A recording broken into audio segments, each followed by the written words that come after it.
In the rolling hills of Holmes County, Ohio, 48-year-old Amish farmer Ezra Yoder has spent his entire life working the same land his grandfather cleared with his own hands. Known throughout the community for his unwavering faith, quiet strength, and generous heart, Ezra has recently been struggling with a secret burden that threatens to crush his spirit. His wife Sarah passed away 6 months ago from cancer, leaving him to raise their 3 children alone while managing the 200-acre farm that has sustained their family for generations. The weight of grief, responsibility, and financial strain has been slowly breaking down this pillar of the community, though he hides his pain behind the stoic facade expected of an Amish man. 12-year-old Hannah Schrock lives on the neighboring farm with her parents and 6 siblings, a spirited child with unusual courage for her age.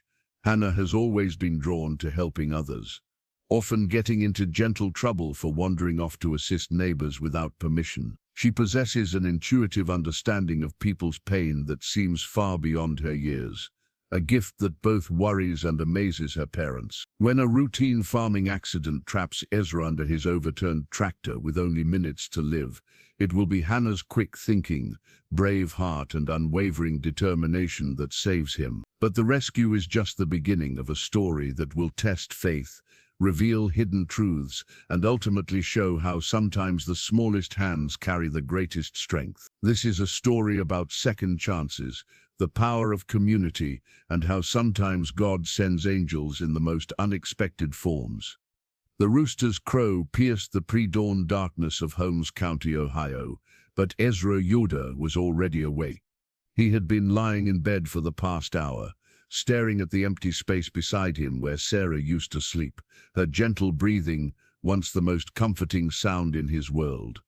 Now there was only silence, a silence so profound it seemed to echo through every corner of their modest farmhouse. At 48, Ezra's hands were rough and calloused from decades of working the land, his beard streaked with premature gray that had appeared seemingly overnight after Sarah's funeral 6 months ago. The lines around his eyes, once carved by laughter shared with his beloved wife, now spoke only of sleepless nights and unspoken grief.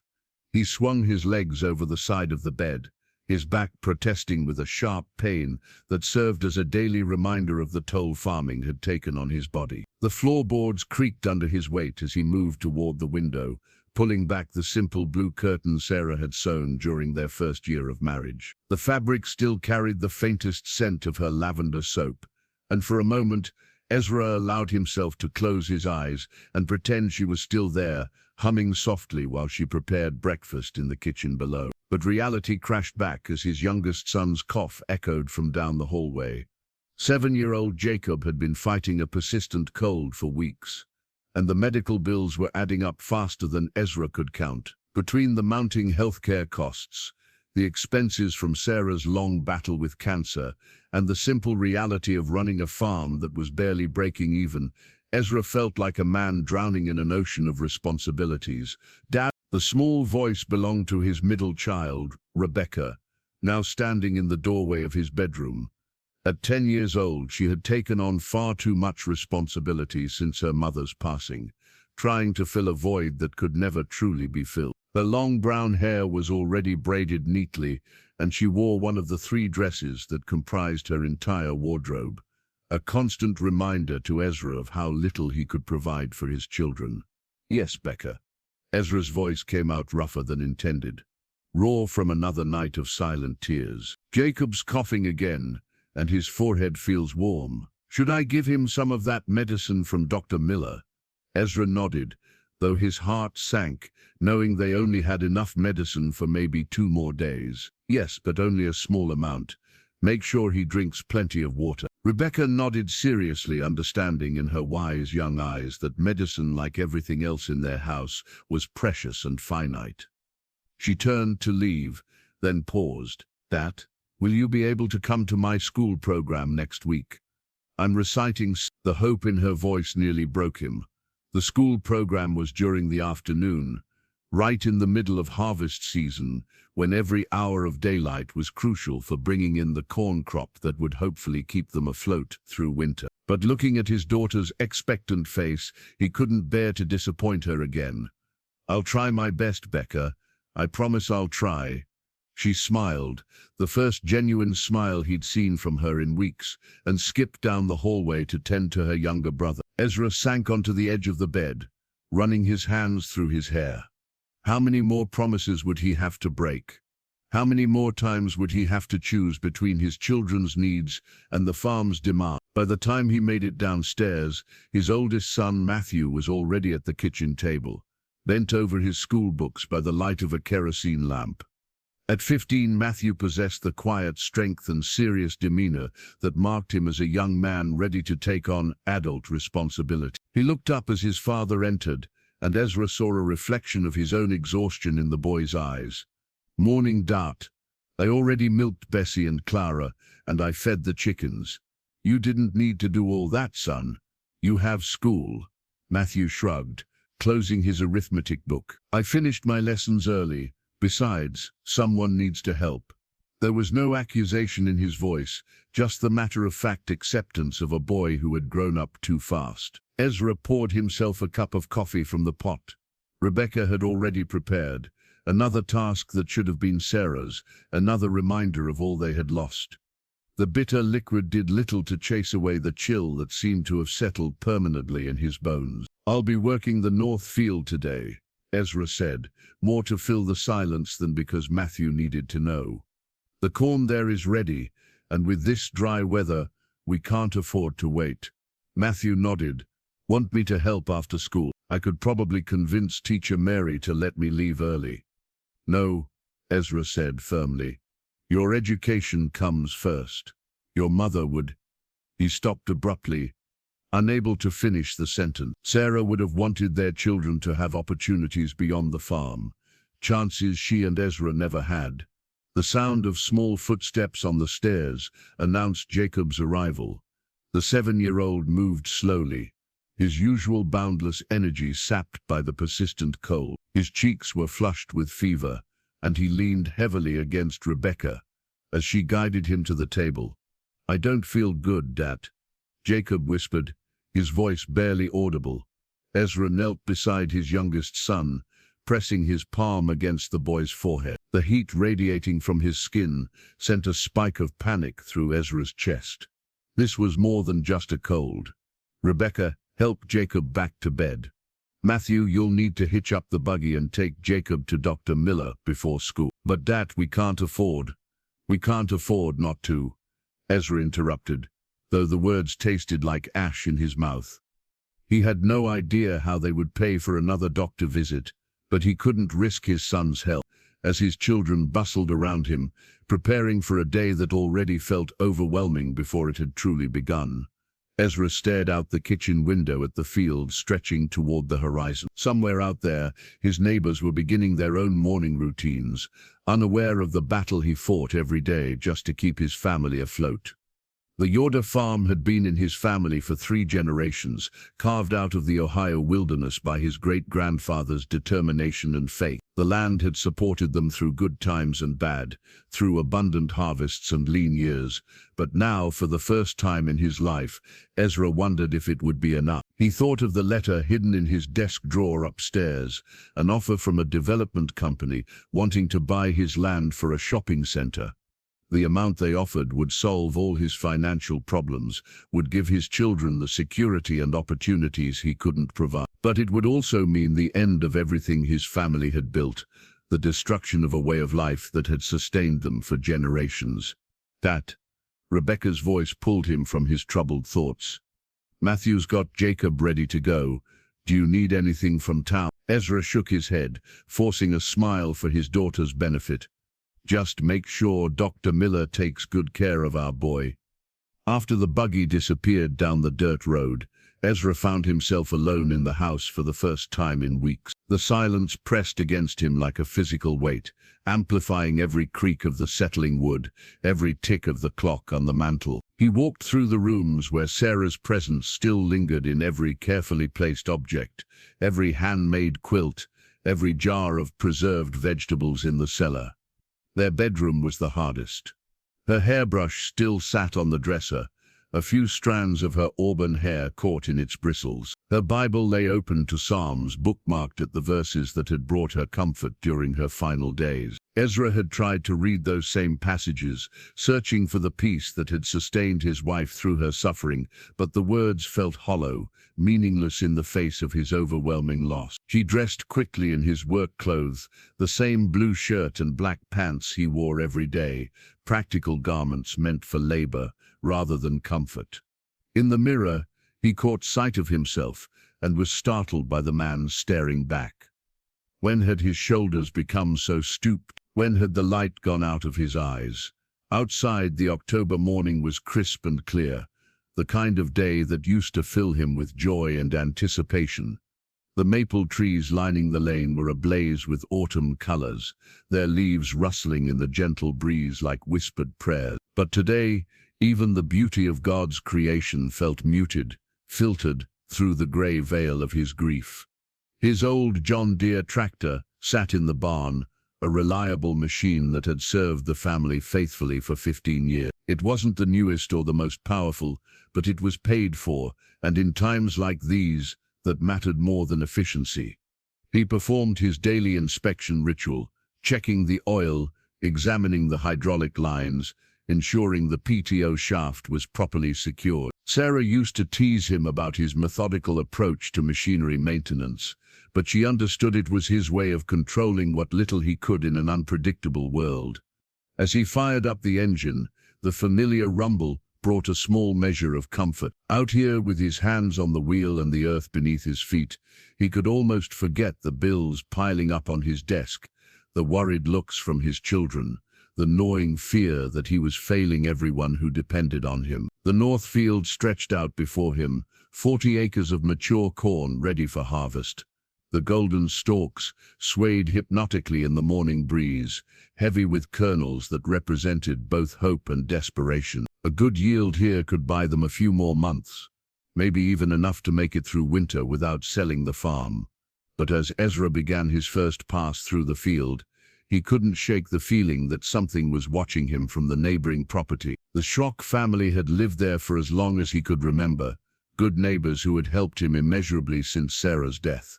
Their youngest daughter, Hannah, was a curious child who seemed to appear wherever help was needed, often before anyone realized help was required. He had seen her earlier that morning, a small figure in a dark blue dress and white bonnet, standing at the fence line between their properties. She waved when she noticed him looking, and he raised his hand in return, grateful for even that small human connection. What Ezra didn't know was that Hannah had been watching him with growing concern for weeks, noting the way his shoulders sagged when he thought no one was looking, seeing the worry lines that seemed to deepen each day. At 12 years old, she possessed an intuitive understanding of suffering that often surprised adults, and something deep in her spirit was telling her that Ezra Yoder was in more trouble than anyone realized. As the morning wore on and the sun climbed higher in the sky, Ezra lost himself in the rhythm of the harvest. Row after row of corn disappeared into the tractor's hopper, each pass bringing him closer to completing this crucial task. But with each hour that passed, he remained unaware that mechanical problems were building beneath him. Problems that would soon turn this routine morning into a fight for his very survival. The weight of mourning was about to become something far more dangerous, and only a 12-year-old girl's courage would stand between Ezra Yoder and the grave that seemed to be calling his name. Hannah Schrock had always been different from other children in the community, though she tried her best to hide it. While her 6 siblings were content to focus on their immediate surroundings and daily tasks, Hannah possessed an almost supernatural awareness of the world around her. She noticed when Mrs. Byler's arthritis was flaring up by the way the elderly woman favored her left side. She could tell when the miller's cow was about to calve by subtle changes in the animal's behavior. And lately she had been watching Ezra Yoder with growing alarm. This morning, as she helped her mother, Ruth, prepare breakfast for their large family, Hannah found herself glancing repeatedly toward the Yoder farm. The kitchen window provided a perfect view of their neighbor's property, and she had developed a habit of checking on things there throughout the day. "Hannah Rose Schrock, you've been stirring that porridge for 5 minutes straight. her mother said with gentle amusement. Any more and it'll be soup. Hannah blushed, quickly removing the wooden spoon from the pot. At 38, Ruth Schrock was a woman of infinite patience who had learned to navigate her youngest daughter's peculiar gifts with understanding rather than frustration. She had noticed Hannah's preoccupation with the neighboring farm and suspected she knew the reason why. "Is there something troubling you about the Yoder's daughter?" Ruth asked quietly, moving to stand beside Hannah at the window. "That says I shouldn't worry about things that aren't my concern," Hannah replied, but her eyes remained fixed on the distant figure of Ezra working in the north field. "Your father is a wise man, but sometimes God gives us burdens for our neighbors precisely because they are our concern." Ruth placed a gentle hand on Hannah's shoulder. "What is it you're seeing over there?"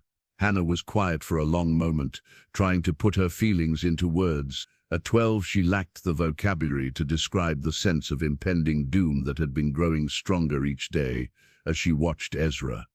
Instead, she said, "He looks like he's carrying something too heavy, ma'am. Not just with his body, but deep, like his heart might break from the weight of it." Ruth's expression grew serious. The Schrock and Yoder families had been neighbors for over 20 years, and she had watched Ezra transform from a young man full of hope and laughter into the grief-stricken widower he was today. Everyone in the community was concerned about him, but perhaps none had been watching as closely as her youngest daughter. "Have you prayed about it?" Ruth asked. "Every night," Hannah admitted, "but the feeling keeps getting stronger instead of going away. Like something terrible is going to happen if someone doesn't help him soon."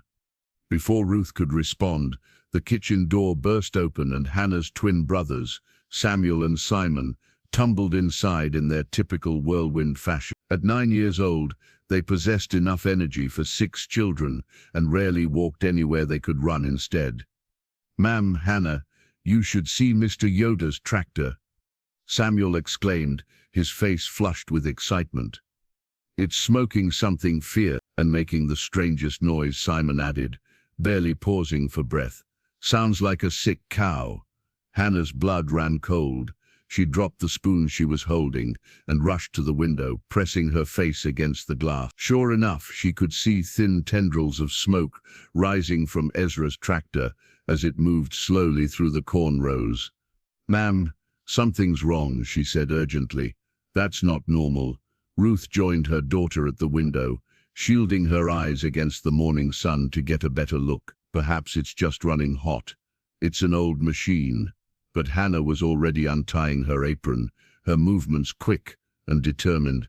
"I need to go warn him." "Hannah, wait," Ruth called, but her daughter was already halfway to the door. "You know your father doesn't like you wandering off without permission." "Then I'll ask for permission," Hannah called back, disappearing around the corner of the house. She found her father, David, in the barn, repairing a harness that had broken the previous day. At 45, David Schrock was a man of few words but deep faith, known throughout the community for his craftsmanship and reliability. He looked up as Hannah burst through the barn door, her urgency evident in every line of her small body. "Dad, I need to go check on Mr. Yoder. His tractor is smoking, and something doesn't feel right." David set down his tools and studied his daughter's face. He had learned over the years to take Hannah's intuitions seriously, even when they seemed to come from nowhere. There had been too many instances where her unexplained concerns had proven justified. "What kind of smoking?" he asked. "The twins said it looks sick and I can see it from the kitchen window. Please, Dad, I have this feeling." David was quiet for a moment, weighing his protective instincts against his respect for his daughter's unusual perceptions. Finally he nodded. "You may go, but stay at the fence line. If there's truly a problem, you come get me immediately. Do you understand?" "Yes, Dad. Thank you." Hannah was out the door before he could change his mind, running across the barnyard and through the pasture that separated their property from the Yoders. Her long skirts made running difficult, but she had learned to navigate them with the ease of long practice. Behind her she could hear Samuel and Simon begging their father to let them follow, their protests fading as she put distance between herself and the barn. The fence between the two properties consisted of simple wooden posts and wire, easy enough for a small, determined girl to navigate. Hannah had crossed it countless times over the years, usually on missions of help or curiosity that tested her parents' patience. Today, however, something felt different. The very air seemed charged with tension, as if the world was holding its breath. As she got closer to the north field, the sounds from Ezra's tractor became more concerning. The engine was laboring, making irregular coughing noises that spoke of serious mechanical problems. The smoke she had seen from the kitchen window was thicker now, darker, carrying the acrid smell of overheated metal and burning oil. "Mr. Yoder," she called out, but the noise from the struggling engine drowned out her voice. She waved her arms, trying to catch his attention, but Ezra seemed focused entirely on completing his task, unaware of the danger building beneath him. Hannah ran alongside the field, keeping pace with the slow-moving tractor. From her vantage point, she could see what Ezra couldn't: hydraulic fluid dripping steadily from somewhere under the machine, creating a slick trail in the dirt. The smoke was getting thicker, and now she could see occasional sparks shooting from the engine compartment. "Mr. Yoder, stop!" she screamed, her young voice cracking with the effort. This time, he heard her. Ezra turned in his seat, surprised to see the small figure running alongside his field. He waved, assuming she was simply being friendly, and turned back to his work. But Hannah could see what was about to happen with the clarity that comes from pure panic. The hydraulic line that controlled the corn head was about to fail completely. When it did, the heavy equipment would drop suddenly, causing the tractor to lurch forward violently. On the steep slope where Ezra was currently working, that lurch would be enough to flip the massive machine. She had perhaps 30 seconds to prevent a disaster. Without thinking about the consequences, Hannah squeezed through the fence and ran directly into the cornfield, her small figure disappearing among the tall stalks. The corn was over her head, making it impossible to see where she was going, but she navigated by sound, following the increasing noise of the struggling tractor. Behind her, unbeknownst to Hannah, her father had seen her cross the fence and was now running across the pasture, his longer strides eating up the distance. He had heard the change in the tractor's engine note and realized that his daughter's fears were about to be justified in the most terrible way possible. Hannah emerged from the corn, just as the hydraulic line gave way with a sharp crack like a gunshot. The corn head dropped instantly, and the tractor lurched forward exactly as she had anticipated. But the slope was steeper than even she had realized, and the momentum was greater than her 12-year-old mind had calculated. The tractor didn't just tip forward, it began to roll completely over, its massive weight carrying it inexorably toward disaster. Ezra had perhaps 3 seconds to react, and in those 3 seconds, Hannah saw his face clearly. Gone was the stoic mask he usually wore. For the first time in months, she saw pure, undisguised terror in his eyes as he realized he was about to die. Time seemed to slow as the tractor completed its roll, trapping Ezra beneath its crushing weight with a sound that would haunt Hannah's dreams for years to come. The engine died with a shuddering gasp, leaving an eerie silence broken only by the hiss of escaping steam and the steady drip of various fluids soaking into the thirsty earth. Hannah stood frozen for a heartbeat, her mind struggling to process what she had just witnessed. Then Ezra's voice, weak and filled with agony, cut through her paralysis. "Help, please." The words were barely above a whisper, but they galvanized Hannah into action. She ran to where she could see part of Ezra's body protruding from beneath the overturned machine. His face was pale, blood trickling from a cut on his forehead, and his breathing was labored and shallow. "Mr. Yoder, can you hear me?" "Hannah." His voice was confused, as if he couldn't quite believe she was there. "You shouldn't, not say." "Don't try to talk," she said, kneeling beside him in the dirt. "I'm going to get you out of here." Even as she spoke the words, Hannah realized the impossibility of what she was promising. The tractor weighed thousands of pounds, far more than a 12-year-old girl could hope to move. But as she looked at Ezra's increasingly grey complexion and heard the way his breathing was becoming more labored, she knew that, impossible or not, She had to try. Because Ezra Yoder was dying, and she was the only one close enough to save him. The clock was ticking, and Hannah Schrock was about to discover just how much strength God could give to someone who refused to give up. Hannah's mind raced as she assessed the nightmare before her. The overturned tractor had Ezra pinned from the chest down, its massive weight slowly crushing the life out of him. His face was growing paler by the second, and she could see that each breath was a tremendous struggle. Hydraulic fluid mixed with engine oil created a spreading dark stain in the earth around them, and the acrid smell of hot metal and leaked fluids filled the air. "Mr. Yoder, look at me," Hannah commanded, her voice steadier than she felt. "Keep your eyes open and keep talking to me." "Can't breathe," Ezra gasped, his words barely audible. "Hannah, go get your father." "There's no time," she said, though every fiber of her being wanted to run for help. She could see her father in the distance, still several minutes away even at his fastest sprint. "I'm going to get you out of here." Ezra's eyes widened slightly, and for a moment he seemed to rally. "No, too dangerous, machine could shift." Hannah ignored his protests and began frantically examining the situation. The tractor had rolled completely over, landing on its side with Ezra trapped beneath the engine compartment. The ground was soft from recent rains, which had probably saved his life initially by allowing his body to sink slightly into the earth, creating a small pocket of space. But that same soft ground was now working against him, allowing the tractor to settle deeper with each passing moment. She could see that the hydraulic jack system was still partially functional. One of the support legs was extended, bearing some of the tractor's weight. If she could somehow engage the other jack, it might lift the machine just enough to free Ezra. "The hydraulic system," she muttered, more to herself than to him. "If I can get to the controls." "Hannah, no." Ezra's voice was getting weaker.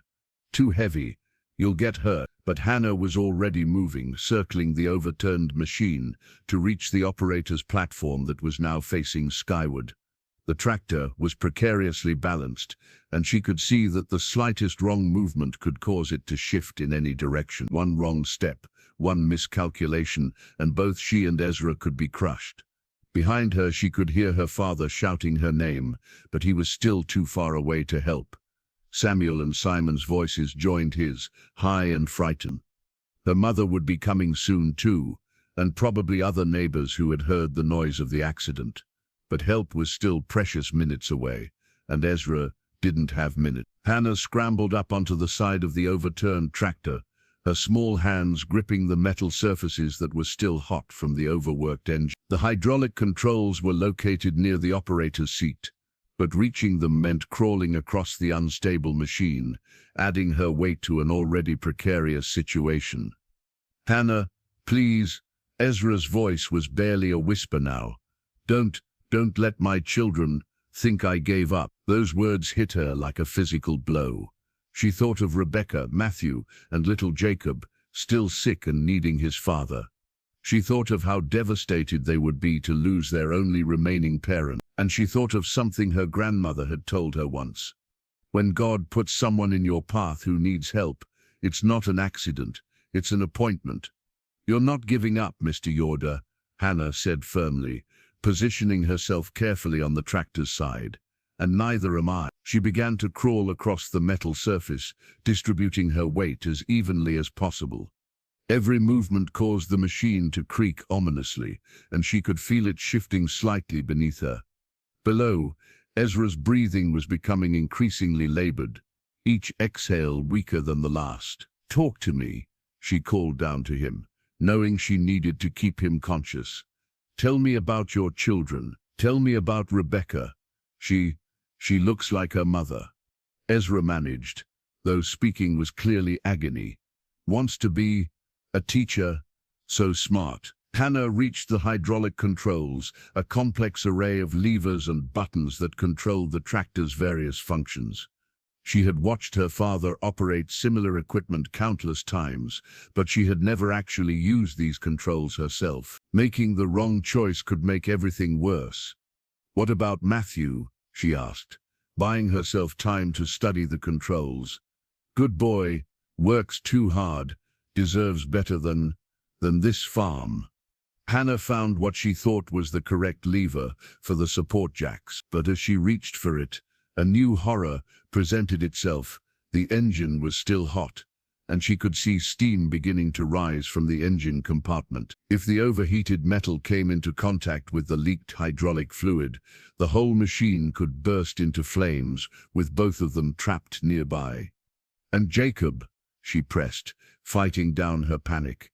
"My baby," Ezra's voice broke, "still has his whole life. Doesn't even remember his mother." Tears streaming down her face, Hannah gripped the hydraulic lever with both hands. She knew she only had one chance. If the jack didn't lift the tractor enough, or if the machine shifted the wrong way, they would both die. But if she did nothing, Ezra would certainly die, leaving 3 children orphaned and alone. "Mr. Yoder, I need you to try to pull yourself toward me when I lift this," she said. "Can you do that?" "Can't move legs." Hannah's heart sank. Even if she could lift the tractor, Ezra might not be able to free himself. But she had come this far, and giving up was not an option. She pulled the lever. The hydraulic system groaned to life, and slowly, agonizingly slowly, the second support jack began to extend. Hannah held her breath as the massive machine shifted, rising inch by precious inch. But the movement was also causing the tractor to become more unstable, tilting at a dangerous angle that threatened to send it rolling again. "It's working," she shouted, though she could see that the lift was minimal, perhaps only 6 inches of clearance.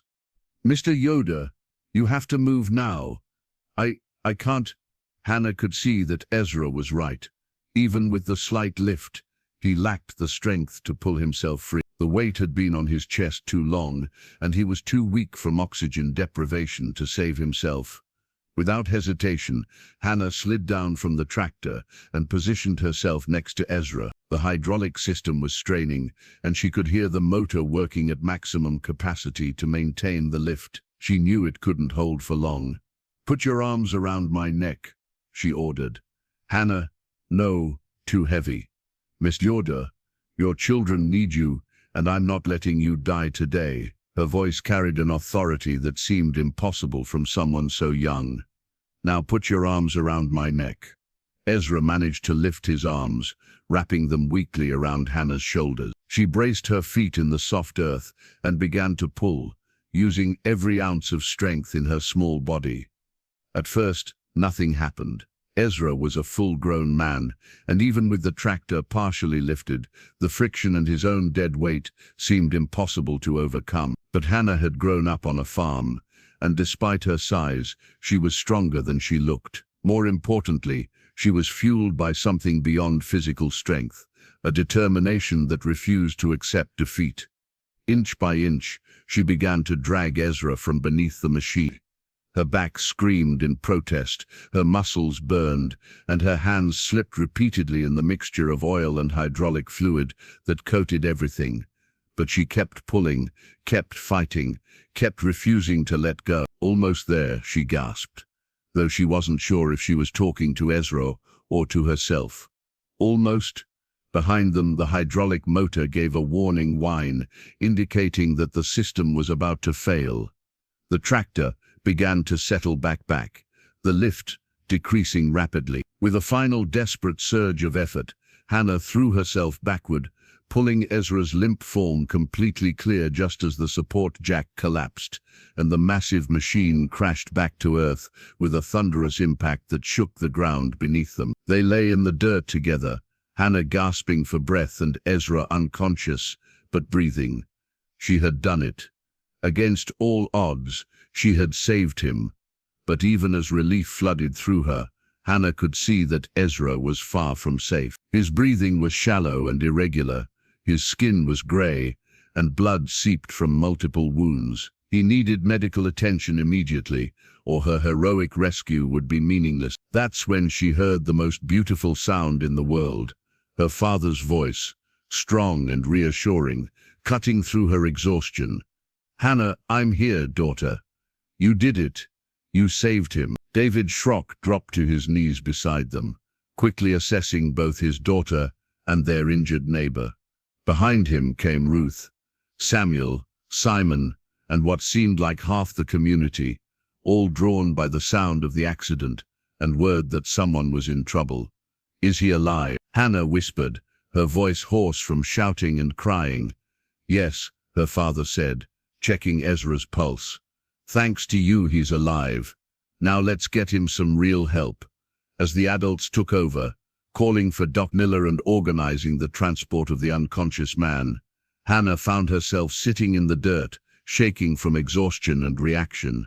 She had faced down death itself and won, but the victory felt fragile, temporary, because even as she watched the neighbors work to stabilize Ezra, Hannah couldn't shake the feeling that this was only the beginning of something larger. The rescue had been just the first test, and bigger challenges lay ahead for both the man she had saved and the community that was about to discover just how much they meant to each other. The little girl who noticed everything had just noticed something else.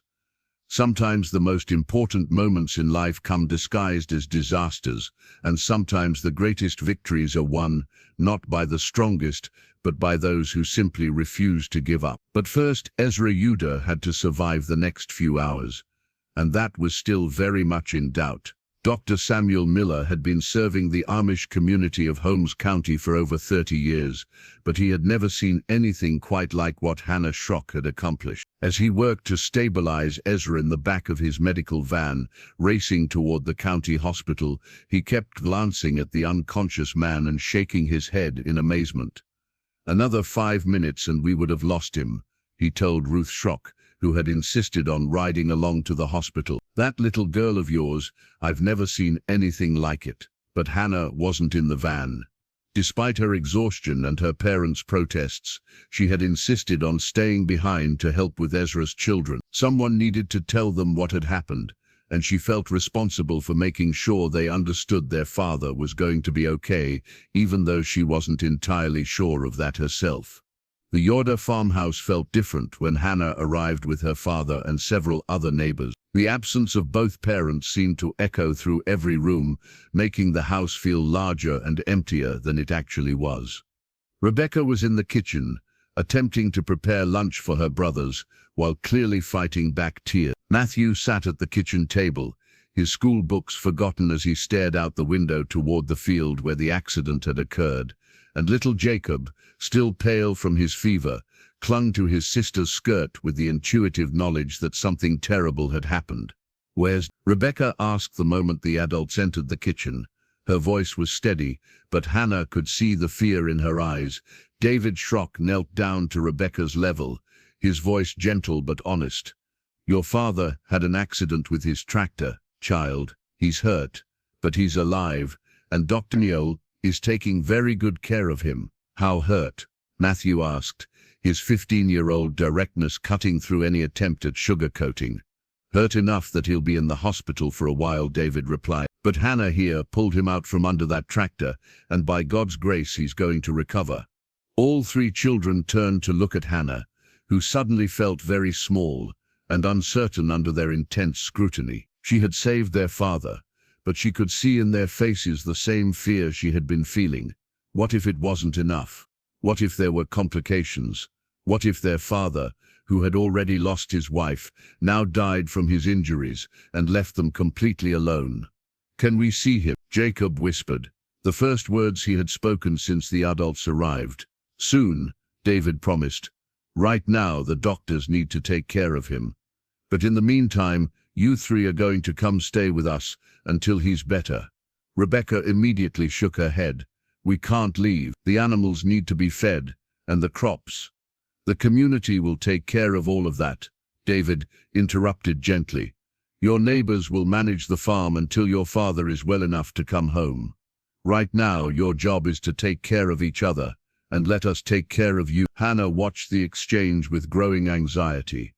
She could see the pride and independence that ran so deep in the Yoder children, the same traits that had sustained their father through months of grief and struggle. They didn't want to be burdens, didn't want to accept charity, even in their hour of greatest need. Rebecca, Hannah said quietly, moving to stand beside the older girl. "When my grandmother was sick last year, your family brought us meals for 2 weeks. You helped my mother with the washing, and your father repaired our ounce without being asked. This is what neighbors do for each other." Rebecca's composure finally cracked, and tears began streaming down her face. "But what if he doesn't get better? What if something happens to him too, and we end up all alone?" The question hung in the air like a weight, because everyone in the room knew it was a real possibility. Ezra's injuries were severe, and even with the best medical care, there were no guarantees. These 3 children could very well become orphans before the day was over. Hannah felt something stir inside her, not the intuitive warning she had experienced earlier, but something else, a certainty, a knowledge that seemed to come from somewhere beyond her own understanding. "He's going to be okay," she said, with such conviction that everyone turned to stare at her. "I know he is. I can feel it." "How can you know that?" Matthew asked, his voice rough with unshed tears. Hannah was quiet for a moment, trying to put into words something that existed beyond words. "The same way I knew he was in trouble this morning. The same way I knew exactly what to do to save him. Sometimes you just know things. And I know your father is going to come home to you." Whether it was Hannah's certainty, her track record from that morning, or simply their desperate need to believe, something in her words seemed to reach the Yoder children. The terrible tension in Rebecca's shoulders eased slightly. Matthew nodded slowly, as if accepting a promise, and little Jacob stepped away from his sister to take Hannah's hand. "Will you stay with us?" he asked. "Until Dad comes home?" "Of course," Hannah replied without hesitation, though she knew her parents might have other ideas about her taking on such a responsibility. David and Ruth exchanged glances, and Ruth nodded almost imperceptibly. They had seen what their daughter was capable of today, and they understood that this was bigger than normal childhood friendships or neighborly obligations. Hannah had saved Ezra's life, and now she felt responsible for his children's emotional well-being. It was a heavy burden for a 12-year-old, but they had learned to trust their daughter's instincts. The next few hours passed in a blur of activity and waiting. Neighbors arrived in a steady stream, bringing food, offering help, and providing the kind of community support that was the backbone of Amish life. The men organized to handle the evening chores on both farms, while the women worked together to pack clothes and necessities for the Yoder children's stay at the Schrock house. But through it all, everyone was waiting for word from the hospital. Every time a buggy appeared on the road, conversation would stop as people hoped for news. Every time the phone in the neighbor's barn rang, hearts would skip a beat. The entire community seemed to be holding its breath, waiting to learn whether Hannah's rescue had been enough to save Ezra's life. It was nearly sunset when Dr. Miller finally returned, his face drawn with exhaustion, but bearing news that sent a wave of relief through the gathered neighbors. "He's stable," he announced to the crowd that had gathered in the Yoder farmyard. "3 broken ribs, a punctured lung, internal bleeding that we've managed to control, and more bruises than I can count. But he's alive, he's conscious, and he's asking for his children." The cheer that went up from the assembled neighbors could probably be heard for miles. Rebecca collapsed into tears of relief. Matthew actually smiled for the first time in hours, and Jacob began jumping up and down with joy. Hannah felt her knees go weak as the tension she had been carrying all day finally released. But Dr. Miller held up his hand for quiet. "He's not out of the woods yet. The next 48 hours will be critical, and he'll be in the hospital for at least a week, maybe longer. Recovery will be slow, and he'll need a lot of help when he comes home." "Whatever he needs," David Schrock said, speaking for the entire community. "Whatever any of them need." As the crowd began to disperse, making plans for ongoing support and care, Hannah found herself standing alone in the gathering dusk, looking out over the field where the overturned tractor still lay like a sleeping giant. The corn around it was trampled and broken, the earth stained with oil and hydraulic fluid, but somehow the damage seemed less important now. The field could be replanted, the tractor could be repaired or replaced, but Ezra's life, that was irreplaceable. Hannah, Rebecca's voice pulled her from her thoughts. The older girl approached hesitantly, as if unsure of what to say. I wanted to thank you for what you did today, for saving my father. You don't need to thank me, Hannah replied. I just did what anyone would have done. No, Rebecca said firmly. Not anyone could have done what you did. You risked your own life to save his. She struggled for the right words. You're like an angel. A guardian angel. Hannah felt uncomfortable with such praise. She didn't feel like an angel. She felt like a scared little girl who had somehow stumbled through the most terrifying experience of her life. But she could see that Rebecca needed to believe in something larger than chance, needed to feel that divine providence had played a role in her father's survival. Maybe we're all guardian angels for each other, Hannah said finally. Maybe that's what community really means. As they walked back toward the house where the Yoder children would spend their first night away from home, Hannah caught sight of her reflection in the kitchen window. She looked the same as she had that morning, the same blue dress, the same white bonnet, the same 12-year-old face. But she felt fundamentally changed, as if the girl who had woken up that morning and the girl walking into the house tonight were two completely different people. She had learned that sometimes ordinary people are called to do extraordinary things. She had learned that courage isn't the absence of fear, but the decision to act despite being terrified. And she had learned that saving one person's life can ripple outward in ways you never expect, touching an entire community and changing everyone involved. But most importantly, she had learned that sometimes the most important thing you can do is simply refuse to give up, even when giving up would be easier, safer, and more reasonable. As the Yoder children settled into the Schrock house for the night, Hannah lay in her bed listening to the unfamiliar sounds of extra people in the house. Rebecca was in the room next door, probably staring at the ceiling and worrying about her father. Matthew was on the couch downstairs, trying to be the man of the family even though he was still just a boy, and little Jacob was in the spare room, hopefully sleeping peacefully for the first time in days.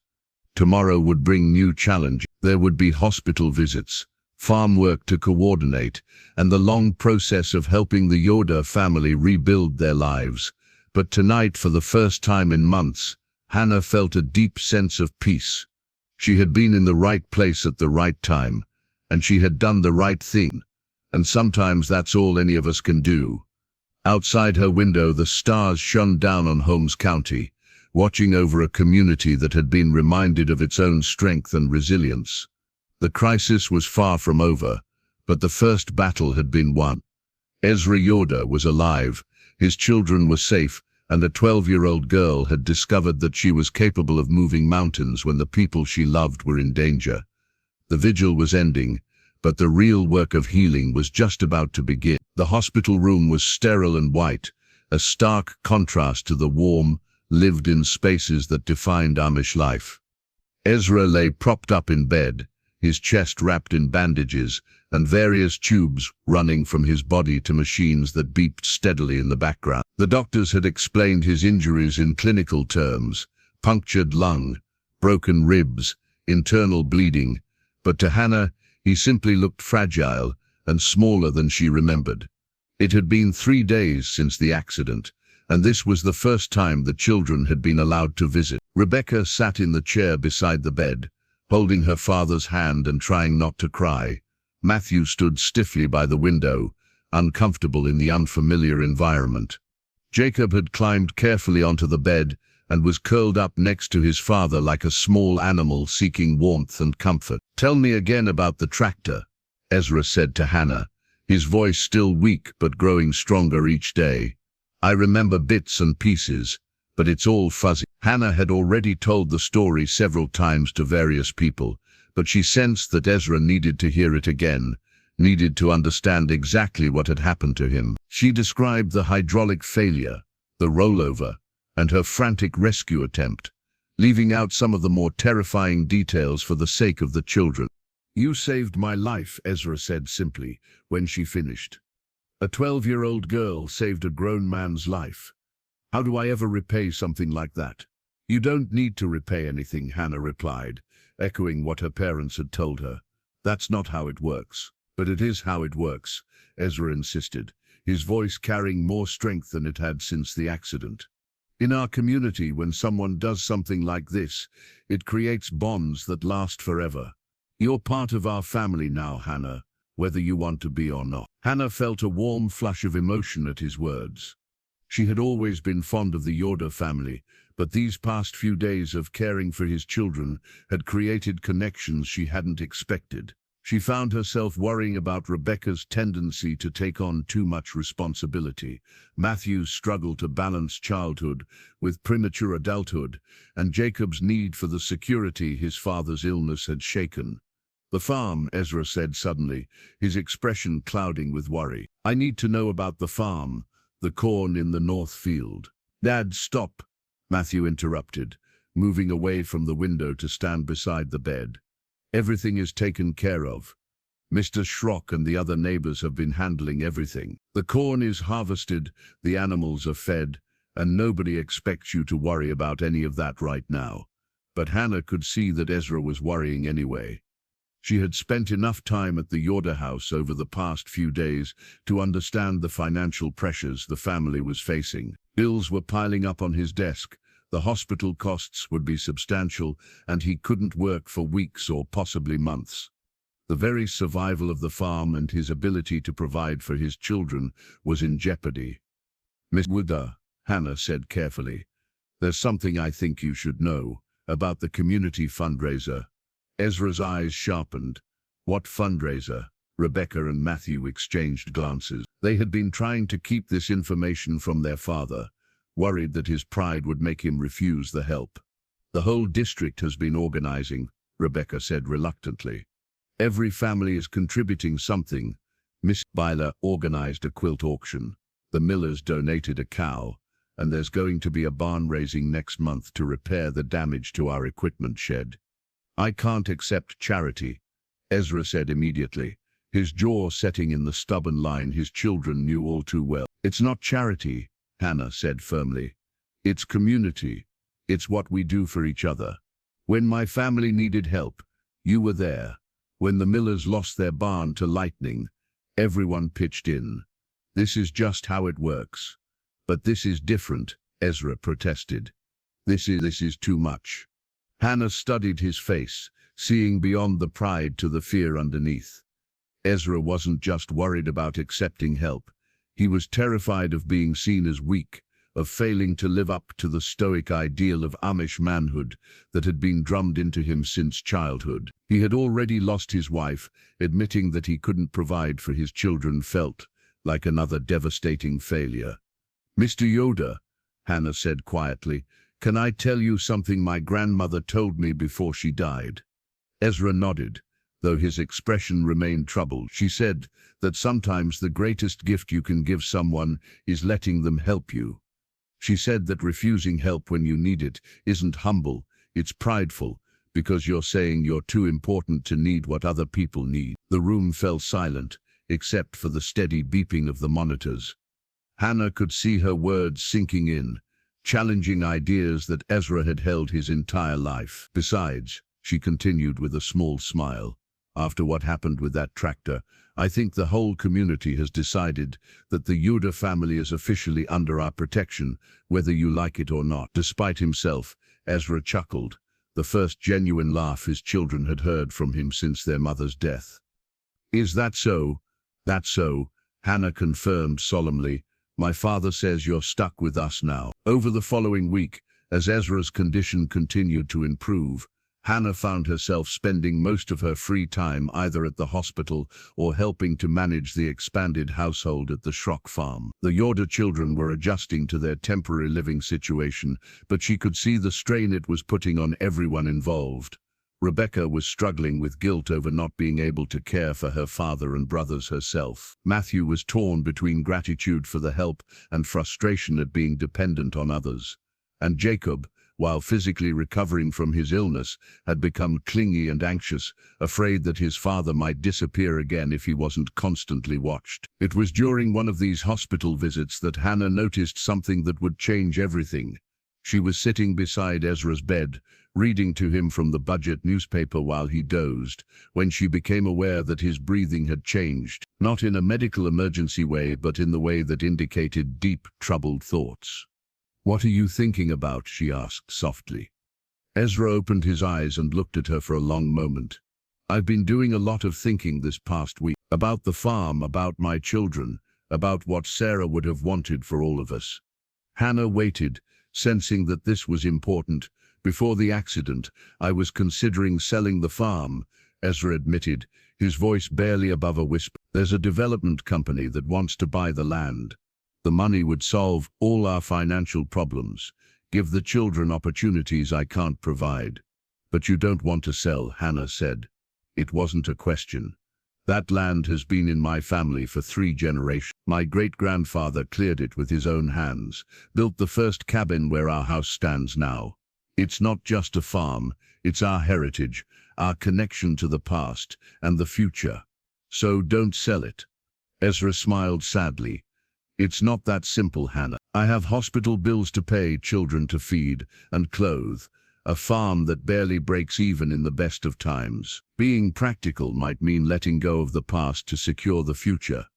Hannah was quiet for several minutes, her mind working through the implications of what Ezra had told her. Finally she said, "What if there was another way?" "What do you mean?" "What if the community didn't just help you through this crisis, but helped you make the farm profitable again? What if we all worked together to find solutions instead of just accepting that selling is the only option?" Ezra shook his head.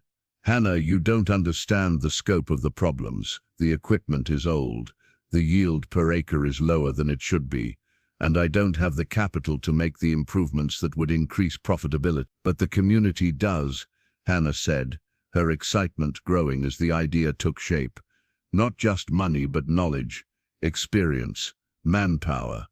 Mr. Miller has that new seed variety that increased his yield by 30%. The Troyers have that innovative irrigation system. The Schrocks, my family, we've been experimenting with organic farming methods that bring premium prices." She could see Ezra's expression changing as he began to understand what she was suggesting. "What if," Hannah continued, "instead of everyone just helping you get back to where you were, we all worked together to make the farm better than it's ever been? What if this accident, terrible as it was, became the catalyst for something amazing?" For the first time since his wife's death, Hannah saw genuine hope flicker in Ezra's eyes. Not just hope for survival, but hope for something better, something worth building toward. "Do you really think it could work?" he asked. "I think," Hannah said with the same certainty she had felt when promising his children that he would be okay, "that sometimes the worst things that happen to us open doors to the best things that could happen to us. I think your accident might have been terrible, but it also showed this community how much we care about each other and how much we can accomplish when we work together." She paused, then added more quietly, "And I think your wife would want you to fight for the life she helped you build, not give up on it." Tears filled Ezra's eyes, the first tears he had shed since Sarah's funeral, but these weren't tears of grief or despair. They were tears of relief, of possibility, of a man beginning to believe that maybe, just maybe, his story wasn't ending, but beginning a new chapter. "Hannah Schrock," he said, his voice thick with emotion, "you didn't just save my life under that tractor, you've been saving it every day since." As Hannah left the hospital that evening, she felt a deep sense of satisfaction and anticipation. The rescue had been dramatic and terrifying, but this quiet conversation that might have just saved a family's heritage and future, this felt equally important. Tomorrow she would talk to her father about Ezra's situation.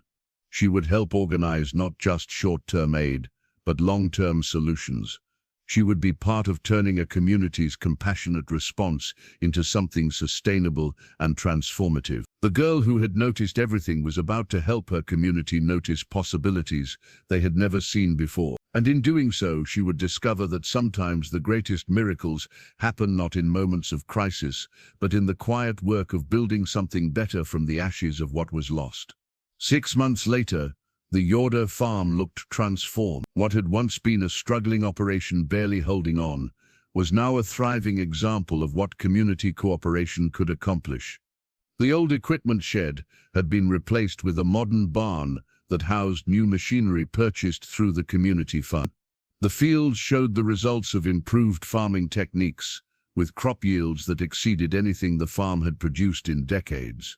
But the most dramatic change was in Ezra himself. The broken man who had been trapped under that tractor had been replaced by someone who walked with purpose, spoke with confidence, and smiled with genuine joy. His physical recovery had been complete, but his emotional healing had been even more remarkable. Hannah stood at the fence line between the two properties, watching as Ezra worked in the same field where he had nearly died. But instead of working alone, he was surrounded by neighbors who had become true partners in the farm's success. The cooperative model they had developed was being studied by other Amish communities across Ohio, a testament to what was possible when people chose collaboration over competition.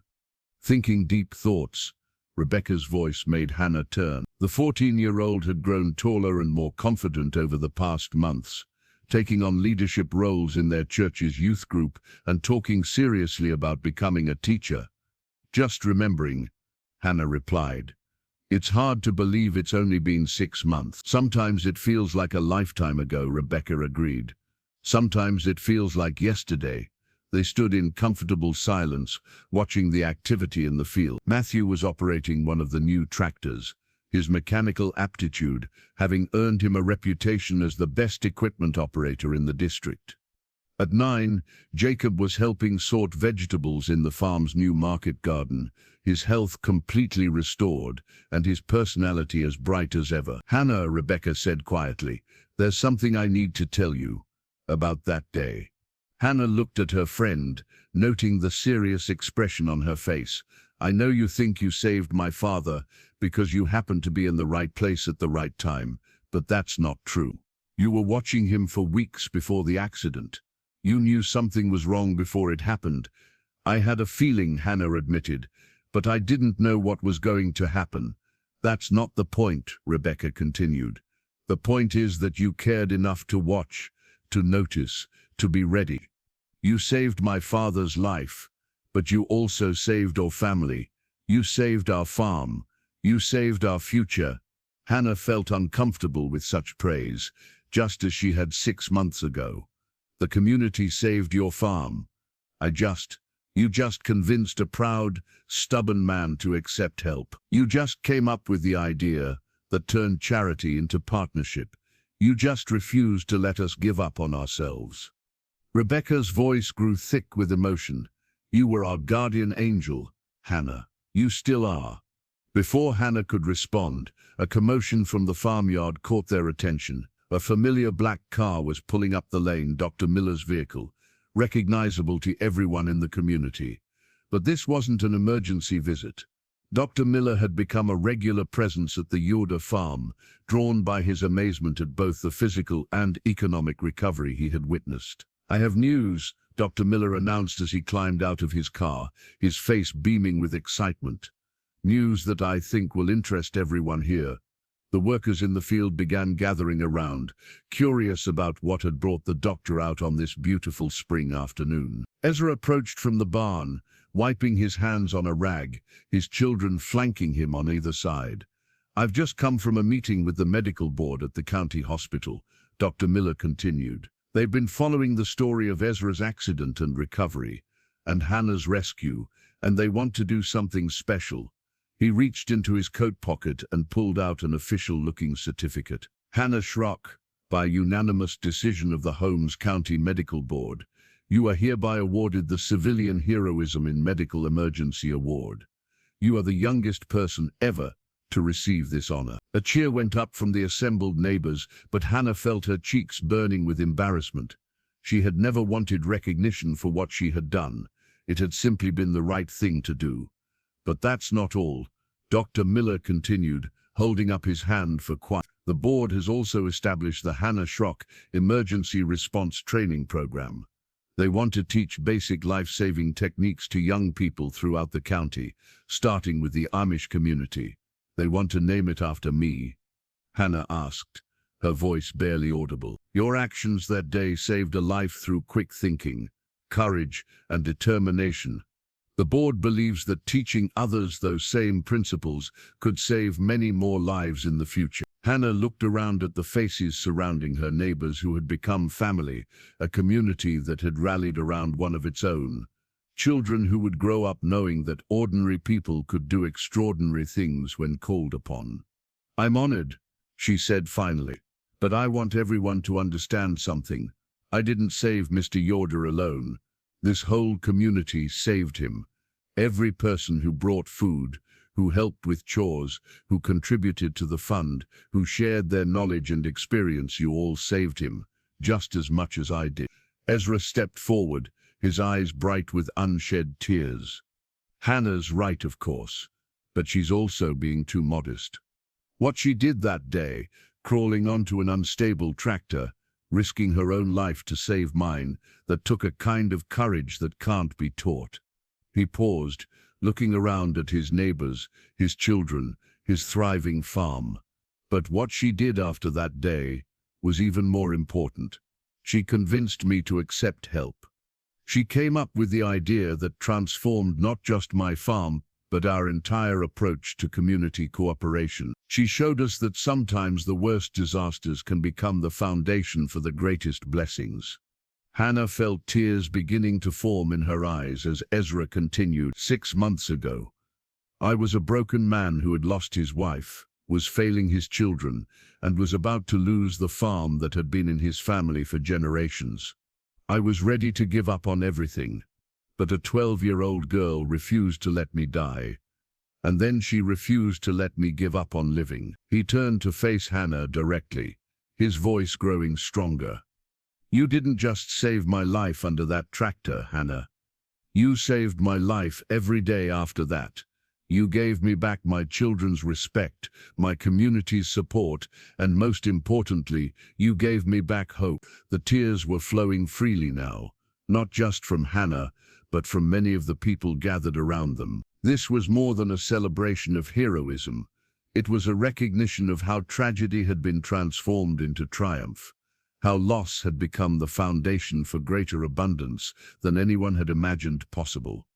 There's something else, Ezra said, his voice beginning to shake with emotion. Something I've been wanting to say for months, but haven't found the right words. He reached into his pocket and pulled out a small wrapped package. Sarah, my wife, she was working on this before she died. She never finished it, but I found it in her sewing basket a few weeks ago. He handed the package to Hannah, who opened it with trembling fingers. Inside was a partially completed quilt square, stitched with intricate care in blues and whites. In the center, in Sarah's careful handwriting, were the words, "For the angel who watches over us." She knew, Ezra whispered. Somehow Sarah knew that you would be important to our family. She started making this for you months before the accident, before any of us could have imagined what was coming. Hannah stared at the quilt square, her vision blurred by tears. The woman she had never met, who had died before Hannah had ever really gotten to know the Yoder family, had somehow known that Hannah would become part of their story. I don't understand, Hannah whispered. I don't understand it either, Ezra admitted. But I believe that sometimes God places people in our lives before we know we need them. I believe that Sarah's death, as terrible as it was, and my accident, as frightening as it was, were all part of a plan that brought our families together in ways we never could have imagined. He knelt down to Hannah's level, his hands gentle on her shoulders. You have been a daughter to me, Hannah, a sister to my children, a blessing to our entire community. And I believe I know that Sarah would have loved you as much as we do. The gathered crowd had fallen completely silent, recognizing that they were witnessing something sacred, something that went beyond awards and recognition to touch the very heart of what it meant to be human. Hannah threw her arms around Ezra's neck, sobbing with a mixture of joy, relief, and overwhelming love. Around them, the community that had been forged in crisis and strengthened through cooperation stood witness to the truth that the greatest miracles often come disguised as disasters, and that sometimes the most important thing we can do is simply refuse to let go of each other. As the sun set over the transformed Yoder farm, painting the sky in shades of gold and crimson, Hannah realized that the story that had begun with a mechanical failure and a terrifying rescue had become something much larger and more beautiful. It had become a story about the power of community, the strength that comes from accepting help, and the way love can transform tragedy into triumph. The girl who had once saved a man's life by dragging him from beneath a tractor had discovered that the real miracle wasn't in the dramatic rescue, it was in the quiet, daily work of helping each other build lives worth living. And as she looked around at the faces of the people who had become her extended family, Hannah understood that this was just the beginning. There would be other crises, other opportunities to help, other chances to show that ordinary people are capable of extraordinary love. The harvest was complete, but the seeds had been planted for something even greater. And Hannah Schrock, the girl who noticed everything, was ready to help tend whatever grew from the rich soil of community, compassion, and unshakable faith in the power of human goodness. In the distance, the old fence line between the Schrock and Yoder properties stood as it always had, but it no longer marked a boundary. It had become simply another part of the landscape of love that connected two families, one community, and countless hearts that had learned to beat in rhythm with each other. The tractor accident that nearly claimed Ezra's life had ended up giving him, and all of them, a life richer and more meaningful than any of them had ever dared to imagine. And it had all started with a 12-year-old girl who simply refused to let a neighbor die on her watch. Some stories end with rescue. This one began with